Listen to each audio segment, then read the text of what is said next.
And if you think a sleeping monk is tough, good luck defeating a Wookiee. Hey, welcome back to ScreenCrush. I'm Ryan Airy, and this is all of the Easter eggs, references, and little things you might have missed in episode 2 of The Acolyte. We begin on planet Olega at a local Jedi temple. I thought there was just the one Jedi temple on Coruscant.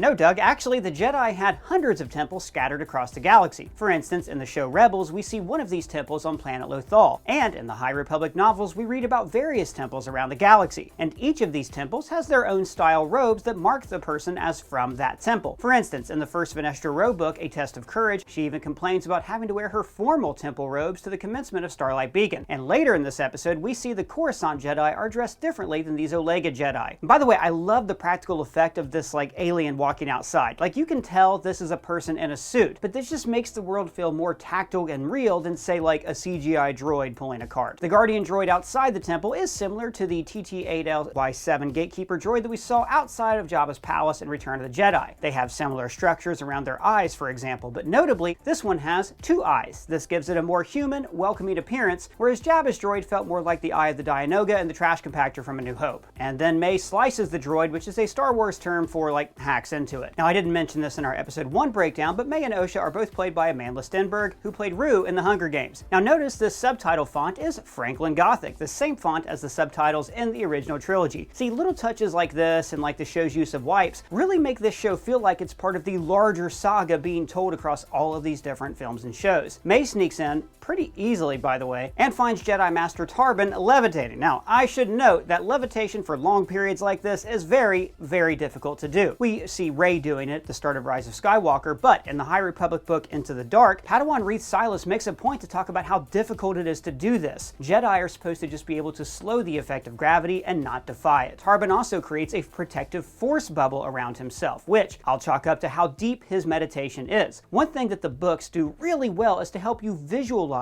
Force meditation. You get to enter a Jedi's thoughts as they describe the Force enveloping them and their minds disappearing into this greater consciousness. Whereas on film, it always looks like people just powering down after a big lunch. And then we got the logo, which I described a little bit wrong in our episode 1 breakdown. This is actually not 2 O's. This is a single O divided into 2 parts. Just like the twins, May and Osha are 2 halves of the same whole, the light and dark side of the Force. Now, Yor doesn't trust her, which creates a fun dynamic between the team members. Remember, these 2 were Padawans together, and I get the feeling that something happened during their training that made him see the dark side brewing inside of her. In fact, the big twist in this show could be that May is not the evil twin. In fact, Osha is. That means the evil twin is, and always has been, Bart. And get this, the young Padawan, Jackie Lon, is played by Daphne Keane. She played X-23 in Logan. There's no living with the killing.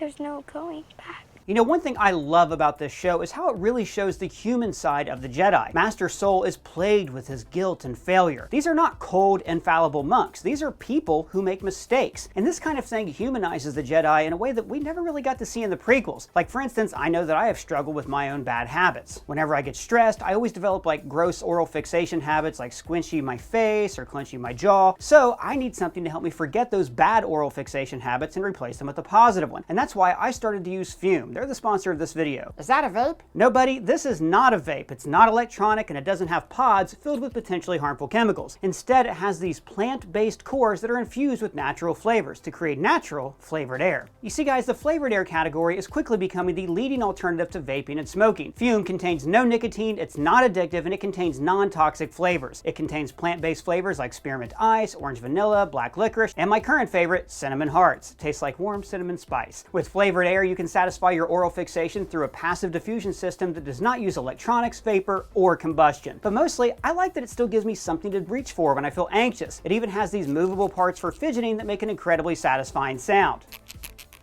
Fume makes switching easy and even fun. They have thousands of 5-star reviews from their more than 300 customers who have used Fume to change their lives, and you can be their next success story. So, for a limited time, use my code ScreenCrush to get your free Fume base when you order the Journey Pack. It's the all-new magnetic stand for your Fume device. Head to tryfume.com, that's tryfum.com, and use the code ScreenCrush or scan the QR code on screen to get your free Fume base when you order your Journey Pack today. Now, back to the episode.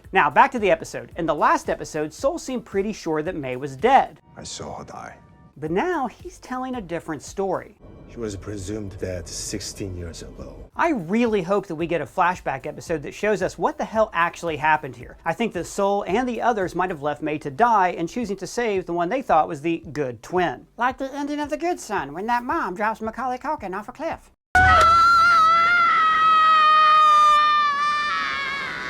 Exactly. Deep cut, by the way. Very briefly, here in the background, we can see a Togruta, the same species as Ahsoka Tano. And man, the costumes in this show are just incredible so far. I feel like every planet has their own unique culture and design. Well done, Jennifer Bryan and her whole team. May goes to see Chimere, and he is played by Manny Jacinto, who plays Jason Mendoza on The Good Place. I wasn't a failed DJ, I was pre-successful. Now May has realized that she can't kill this Jedi without a weapon, and so she asks for poison, reasoning that eventually this guy has to wake up and eat something. But this violates her master's rule of not killing with a weapon. Wait, why does he have that rule? Well, I talked about this in our episode 1 breakdown, but there is a Darth Vader comic that takes place right after Revenge of the Sith, where Palpatine sends Vader to kill a Jedi, and he has to do it with no lightsaber. Now afterwards, he can take the Kyber crystal from the dead Jedi's saber and then bleed it and turn it red. Now it seems like the Sith Master in this show has placed a similar restriction on May. If she is to be elevated to the level of his apprentice, she must prove her worth by killing a Jedi by only using the Force. Chimere says, Jedi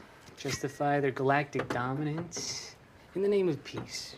And peace is a lie, I know. Now, in the High Republic novels, we see the Nihil and sects like the Path of the Open Hand have very similar views of the Jedi. And a century later, Palpatine will use this same distrust of authority to convince people that the Jedi betrayed the Republic. The Chancellor's been elaborating on a plot by the Jedi to overthrow the Senate. And then Chimere mixes up the poison with an actual cocktail shaker, which is hilarious. Now throughout this, we learn that he is also an acolyte of the Master, and that the Sith secretly have a lot of other people who serve them. And this helps explain how Palpatine got an arena of fans together in The Rise of Skywalker. Soul asks Osha about her tattoo, and actually, this is really just here so we can tell the two of them apart later on during a fight on the side of a cliff when they don't know which one to shoot. How do I know which one is the real dad?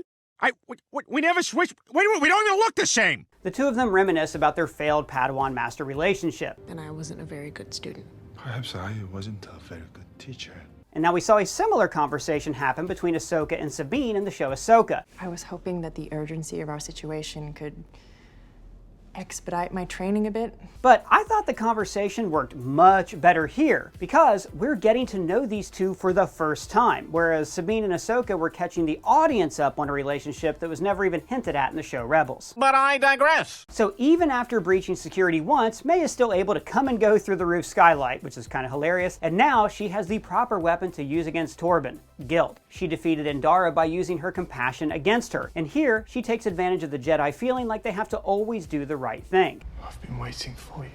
Torben essentially commits seppuku, or the ritual suicide practiced by ancient samurai to preserve their honor. Now, this is highly appropriate since George Lucas based the Jedi on samurai, especially the characters from the films of Akira Kurosawa. What she's offering Torben is absolution. Now, absolution means the act of forgiving someone else. In this case, this Jedi needs to know that he can earn that forgiveness somehow, and the way to earn that forgiveness is through his own death. Forgiveness also offers a kind of balance, and the Force is all about balance. And since May's family's death, all of the Jedi responsible have been out of balance in one way or another. I also want to shout out the design of May's costume. She is wearing chainmail, but also a chest plate that looks like it's from samurai armor from feudal Japan. This is just so Star Wars, because the helmets of Darth Vader and the original Rebel troopers were based on samurai helmet designs. Meanwhile, Osha sees the same vision of young May, so it's clear in this episode that May was not sending these visions to her sister. But like I mentioned in our episode 1 breakdown, I do think that they are a Force dyad. A Force of what now? Well, it's what Rey and Kylo Ren are in the sequel trilogy. It's essentially two beings in the Force who are connected like soulmates. In The Force Awakens, Rey and Kylo can read each other's thoughts very quickly. You're afraid.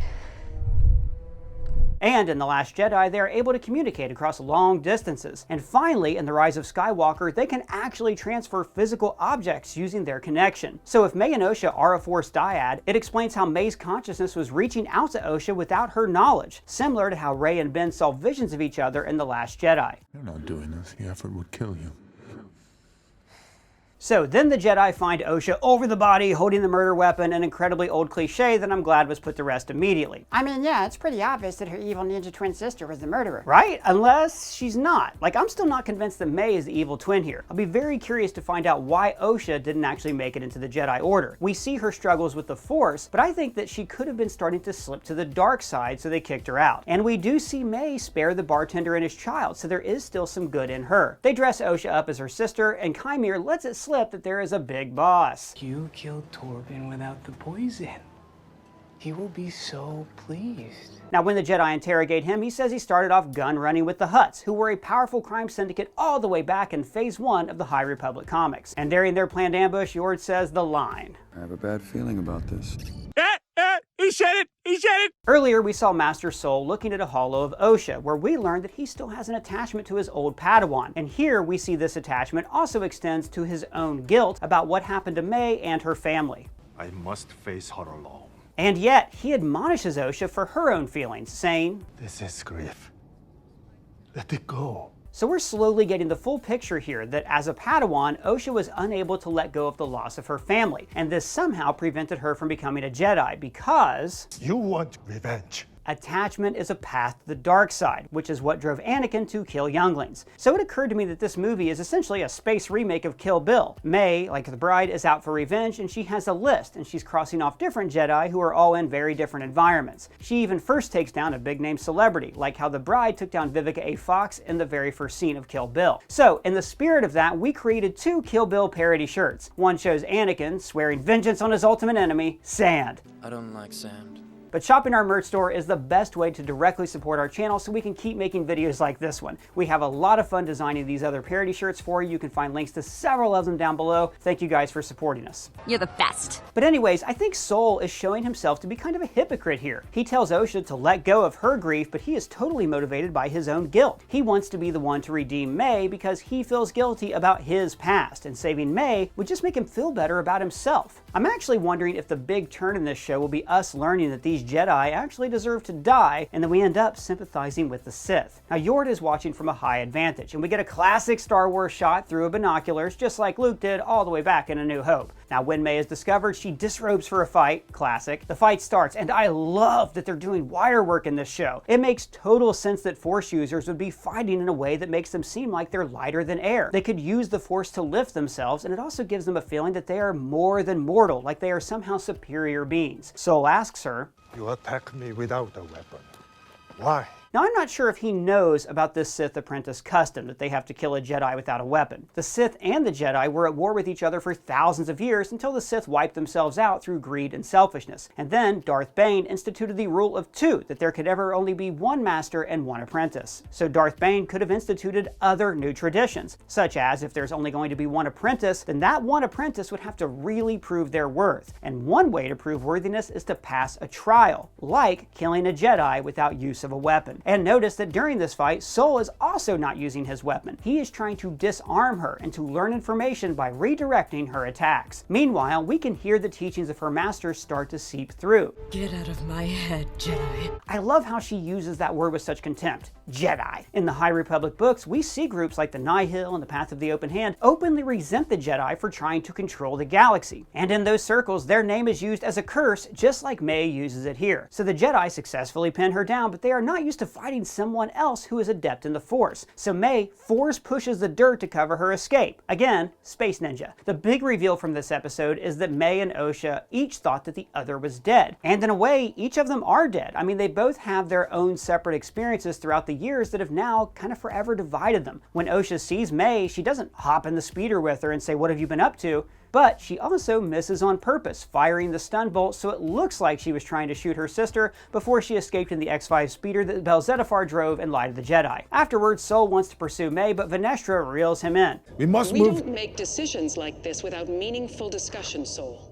We will see you soon. So if you read the High Republic stories, you know this is a pretty far departure from the Venestra that we know in like the current era. In more recent books, she has just become a way seeker, meaning that she no longer follows the will of the Council, but she lets the Force guide her. But you know, about 130 years have gone by since then, and apparently she has gone through a lot of character change. But May didn't escape the planet, and she slips back in to see Chimere, who tells her that the next Jedi on her list, a Wookiee named Kaunak, is on a planet called Kobar. Now this is a wooded planet, much like the Wookiee homeworld of Kashyyyk, but Kaunak is apparently living here in solitude, maybe driven away by the guilt of what he did to May. And then we go to two scavengers, each speaking Huttese, the language of the criminal underworld ever since A New Hope.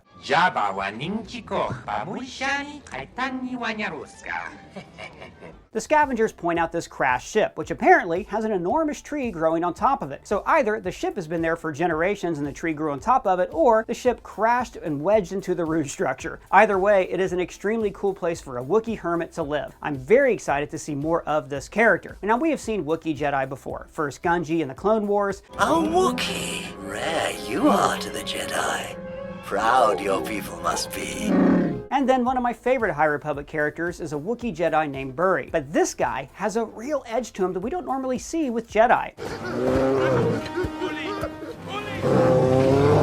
It's apparent that these four Jedi all did something horrible in their past, and they're all dealing with it in different ways. Indara likely felt justified by her own actions. Tarban retreated into guilt. Kalnak went into solitude, while Sol wants to make things right. First by trying to train May's sister, and now by trying to reach out to May. I definitely think that the show is going to lead us one way and then pull us back the other. I think we're going to have a flashback episode where we get to see exactly what the Jedi did to these twins and their family. And I think the show is going to illustrate exactly how the Sith rose to power. And I'm not just talking about how they stayed hidden for so long, but how Palpatine was able to completely change the narrative of the galaxy and portray the Jedi as oppressive monsters and not helpful knights. So, 2 episodes in, and there is a lot to love about this show. I obviously love the setting. I mean, taking place 100 years before the prequels frees the show up from having to tie into any established canon, and there are fewer silly fan service cameos. Like, look, I love Tasty Max Rebo, but how is he in the Book of Boba Fett? He would have died in the explosion of the sail barge. Also, the High Republic has freed up brilliant creators to tell Star Wars stories without the burden of continuity, and Leslie Hayland and her team can really flourish in this setting. Also, the show feels like very Star Wars. It feels tactile. The costumes and the settings, the aliens are all unique and real, and it makes the galaxy feel big, whereas the single setting of shows like the Book of Boba Fett got old after a while and made the galaxy feel small. Now that being said though, I do miss Star Wars movies. The sequel trilogy, for all of their problems, looked great. Telling stories with the film budget gives us real environments and real settings, whereas most Star Wars TV shows feel like they're shot on small sets or on the volume. I guess Andor just really spoiled me for Star Wars TV because the show felt so damn real. Every set was practical, there was no use of the volume, and this show's story writing is so good and so many production elements are on point, but I just wish it had that rich color palette of The Last Jedi or the expansiveness of The Force Awakens. I will acknowledge though that I am nitpicking a bit, pointing out what's not on the screen instead of judging what is there. So far, we're getting a great addition to Star Wars lore. And guys, the other thing is, I have no idea what's going to happen next. Osha could turn evil, May could be redeemed, Yoda could hide the existence of the Sith from the Senate. We just don't know. And in a saga like this, where seemingly every kind of story you can tell has already been told, not knowing is an exceptional gift for us fans. I hope this show is a massive success, so Disney will double down on projects like this instead of doubling down on recycling characters from an animated series. Well guys, that's just my thoughts. What did you think of episode 2 of The Acolyte? Let me know your thoughts down in the comments below or at me on Twitter. And if it's your first time here, please subscribe and smash that bell for alerts. For ScreenCrush, I'm Ryan Airy.